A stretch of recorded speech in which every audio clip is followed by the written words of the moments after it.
Heroes Reborn is upon us, and if you love seeing the Marvel world you know and love turned inside out and upside down, this might just be the alternate universe for you. Welcome back, Nerd Squad. Heroes Reborn is a 2021 comic book storyline coming from Marvel Comics that allows us to glimpse into a very different world where many of our founding superheroes chose different paths, or simply never became super at all.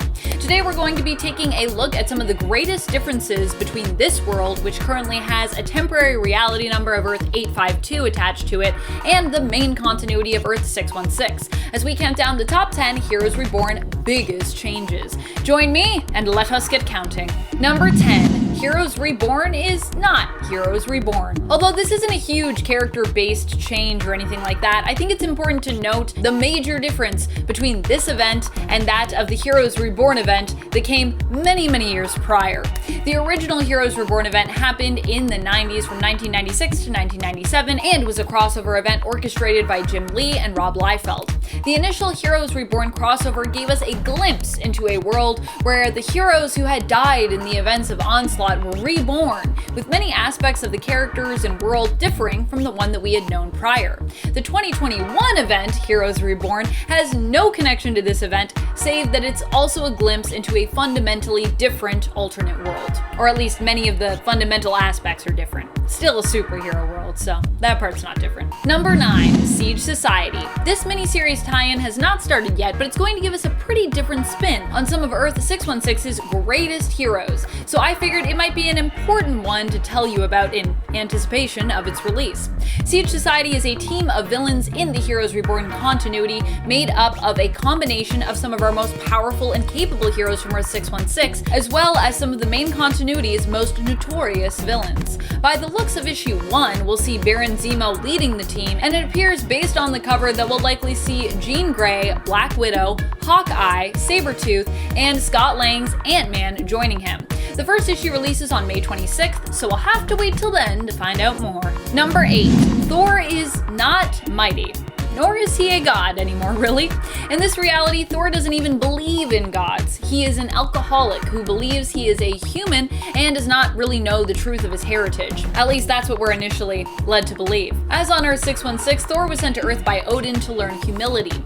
Once he had become worthy, he would be able to return to Asgard, and in the main continuity would also become a hero of Earth and a mighty avenger. However, in Heroes Reborn, Thor never does learn humility and is unable to return to Asgard in time to save them all. Instead, Mangog comes and destroys Asgard, killing all the Asgardians, including Thor's father, the All-Father, Odin. Number 7. Tony Stark never built Iron Man. Imagine a reality, if you will, where Tony Stark never became Iron Man.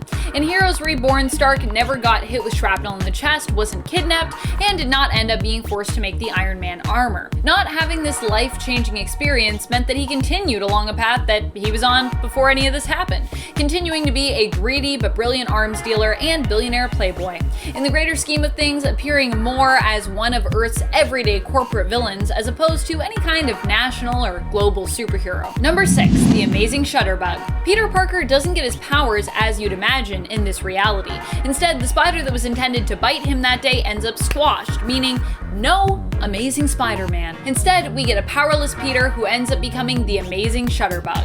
He graduates high school, goes to college, and ends up still working for the Daily Bugle as a photographer. In this reality, he also still goes out and takes pictures of superheroes, he just isn't one of them. Peter captures Hyperion dealing with the Annihilation Hive on his camera, but one manages to escape the hero. It's up to Peter to protect the office and his colleagues from it. Using his smarts, he manages to do so, but ultimately ends up being bit by this one surviving Annihilation bug, causing him to transform into something more monstrous than his 616 counterpart, a member of the Annihilation Hive. However, it is implied that comes to a quick end, because he throws himself out a window, so yeah, he probably doesn't make it. Number 5. The Mystery of Wakanda. While on Earth 616 and in the MCU, the secret of Wakanda's powerful existence and technology have been revealed to the world, in the Heroes Reborn reality, this information still remains on a need-to-know basis. And it turns out the world, according to Wakanda, does not need to know. What this means is that no one really knows about Wakanda, and its greatness and capabilities still remain at large a myth. And friends, before we move on to this next spot, if you are loving this Heroes Reborn list and you want to learn even more about it, be sure to let us know by giving this video a thumbs up. I'm going to be following along with it, so happy to tell you more about it. Number 4, the Ronin King? Just as the public's knowledge of Wakanda seems to be altered, so too does it seem will be Black Panther's role. Instead, we can likely expect to see T'Challa take up a new mantle. Based on a variant cover for the current Black Panther series, issue number 25, it seems that T'Challa will instead be taking up the mantle of Ronin. On the cover, we see him dressed as the character with the Heroes Reborn event name below, and given the new identity in italicized letters of the Ronin King, period.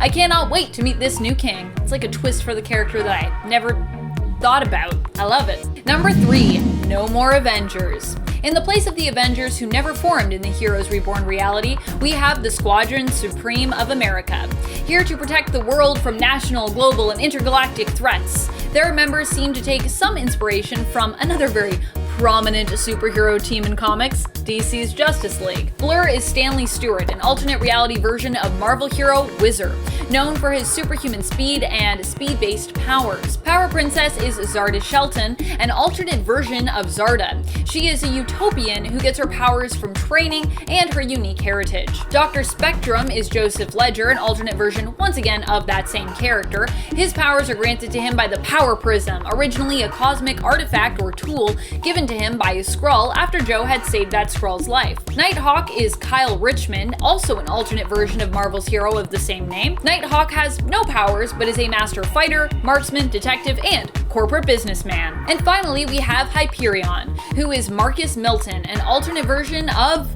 Mark Milton.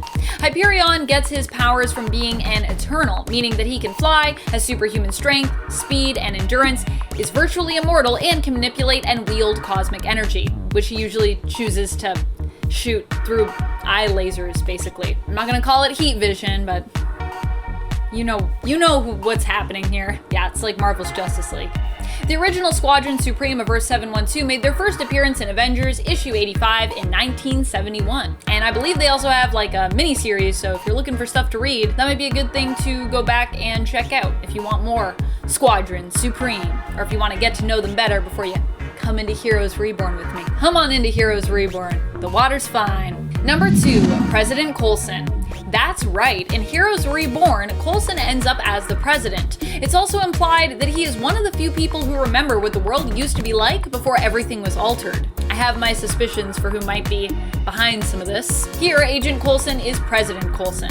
Phil himself is up for re-election and perhaps might be up to something sinister from the way he seems to be enjoying and unafraid of an attack on the White House, which is defended against by Hyperion. I never stopped to think of how Phil Coulson being president might be a bad thing. Granted, I also never considered a reality where Coulson would be president. Totally caught me off guard. It turns out this is only because Phil Coulson isn't really the one calling the shots. He's actually controlled in turn by the still villainous and immensely powerful Mephisto. Number 1, all villains are dead. Sort of. A lot of them are, anyways, but we've kind of been promised some surviving and new ones will rise up and take their place.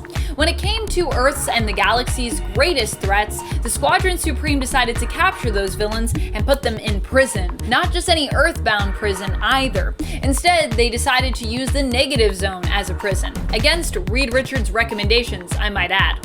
In issue 2 of Heroes Reborn, these villains managed to escape during the attempt to add Dr. Doom to their prison. Having escaped, it is up to Hyperion to round them up, which he does, but this time they are not really going back. Their punishment for escaping is a bloody death at the hands of Hyperion. All in seemingly one day, he takes out Galactus, the Brood, Mr. Beyonder, the Hive of Annihilation, Ultron, Winter Soldier, the Widow Guard, Namor, and the Hulk. Just another day's work for Hyperion. What are some of your favorite differences so far from Heroes Reborn? Who are you most excited to learn more about? How are you feeling about this story so far? Are you loving it? Are you like, I don't really know how I feel yet? Let us know in the comments below. And speaking of comments, it's time to turn to some comments from one of our latest videos, Top 10 Indigenous Superheroes. Mr. Decency comments, Indigenous people deserve good hero characters from both Marvel and DC. I couldn't have said it better myself. I totally agree with you. They deserve great hero characters from everywhere. Seneca Ball shares, I'm Native American, and this is awesome, and I'm glad we have some respect out here in the comments section. I'm also glad too. I love all the respect in the comments. I love when people are just like cool and nice to each other. Being nice to each other is cool, friends, in case you didn't know. Also, Seneca Ball, I am so happy that you enjoyed the list. I hope we get to do a part 2. Omari Aaron reflects, Indigenous heroes are super underrated and are often regulated to simple stereotypes. I need to see my main forge more. I don't know if you meant your man forge more, but either way, we definitely need more forge. We need more main forge too. Like, where's my forge book at? Give me that forge book. I want it. And that's all the time we have for comments today. Thank you for sharing all of your love and your respect for that list and Indigenous supers in general, by the way. I really had a great time putting it together, and I really hope we get to give you a part 2, because that would be really awesome. And there's a lot of heroes I still haven't talked about yet. This has been Top 10 Nerd, and I am your host, Amanda McKnight. Thank you so much for watching. Until next time, you stay nerdy, YouTube.